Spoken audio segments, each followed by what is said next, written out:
What's going on, everyone? Welcome back to the Forward Progress HQ YouTube channel, part of the Hammer Betting Network. I'm your host, Jason Cooper, alongside Fabian Summer. And today, we're going to get a little bit into the Tennessee Titans after they recently signed Tyler Boyd. We want to talk a little bit about the direction this team has kind of taken this offseason and where we see them in the 2024 season.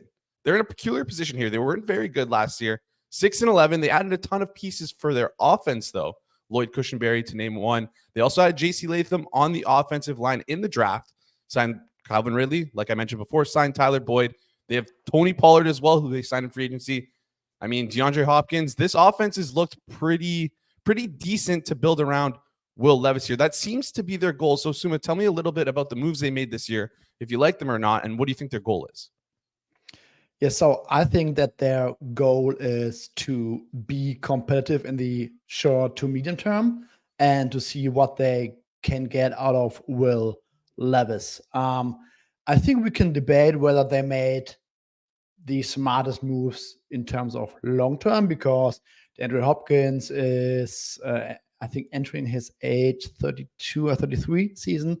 Kevin Ridley is not the youngest anymore. Tyler Boyd, short-term contract. So we'll see what they will, or how they will structure their roster beyond 2024. But I think for this season, this is like night and day from what we saw last year. I mean, Will Levis, he was put into a very bad situation, bad O-line play.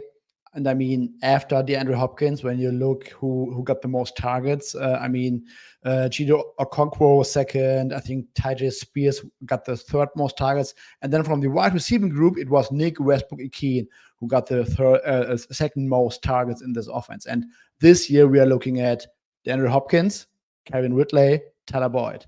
I mean, that's like a night and day difference. And Brian Callahan brings over that 11 personnel style offense. I think we saw that he can make it very easy on his quarterbacks.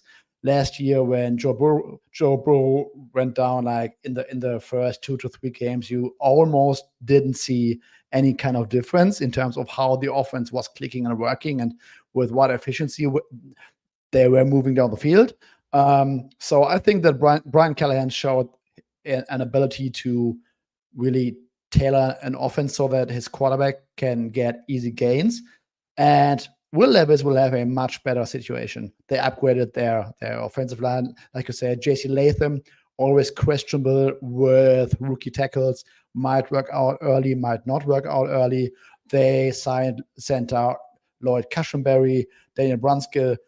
So this O-line will be better. And they also got Bill Callahan, one of the best offensive line coaches in the game, father of Brian Callahan, to work with that group. So in a, let's say, when we look at the mean or median projection for this offense, they should have an improved offensive line, improved receiving group, and quarterbacks usually make a step forward from season 1 to season 2.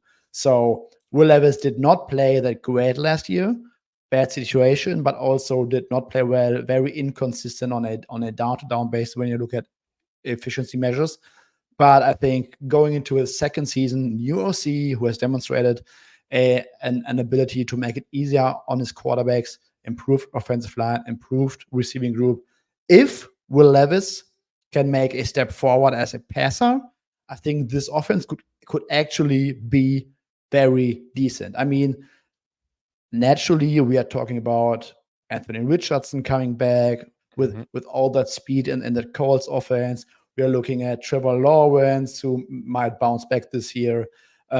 Texans, I mean, one of the best teams on paper in the AFC, no doubt. But I think no one is talking about the Titans, probably for a good reason. But we are talking about an offensive infrastructure that is set up for a young quarterback to succeed in. And if Will Levis can be kind of good, this offense could surprise us all and be very decent next season, in my opinion. Before we get into the next part of the episode, just want to give a quick shout out to our sponsors over at Pinnacle. Pinnacle is the world's sharpest sportsbook, offering competitive odds for 25 years. If you're looking to bet on the NFL, NBA, NCAA football, or any sport for that matter, you should have Pinnacle as one of your available outs. Bet smart, bet Pinnacle. Must be 19 plus, and please play responsibly. Yeah, this definitely looks like an offense that, I mean, I don't have the numbers in front of me right now, but it felt like they were kind of like a bottom 5-10 offense last year. This could be like, I'm not saying they're going to be a top 10 offense, but this team could definitely be an offense that is in the top half of the league if Will Levis is good. So we're just looking around. We don't have any win totals from Pinnacle here, but you can look around at other books, and I found that their total is set at currently at 6.5. Juice towards the under. So it seems like the general market consensus as of right now, it's very early on in the offseason, but it seems like the general market consensus is that they're relatively down on this team. And this team is worse than last year's. I disagree, because when I look at this team, I see a lot of pieces that are better. Again, it all hinges on Will Levis. And we didn't even talk about their defense, where they added L'Jarius Sneed and Awuzie to their cornerback and completely revamped it from last year. So my question to you is what do you see as their kind of where you aim their win total to be at, and what do you think their range of outcomes could be for this year? Because this screams like a team that could potentially vastly outperform their current win total, and vastly underperform their current win total because of the variance of the quarterback position. Yeah, I think that 6.5 is probably justified right now as a medium projection. But I think, as you mentioned, so if Will Levis is actually decent, I think they have a slightly fatter tail towards the upside. Maybe we can dabble into some alternate win total markets later in the summer with the team. Yeah, I mean, defense should be at least okay on paper. I mean, it's a very tough division because all those teams look better on paper. But with the variance of that position, if he's good, there is a decent chance for upside for the team. Exactly. And I agree with you there on the sense that it's, if I were to look, like we're not going to get all totals for a long while here, but I would look towards more the tail end of the over of their all totals than towards the under, with all the variance here built into this team. But anyways, that'll do it for us here today. If you have any thoughts or opinions on the Tennessee Titans, please drop them in the comments down below. Let us know what you think of the team.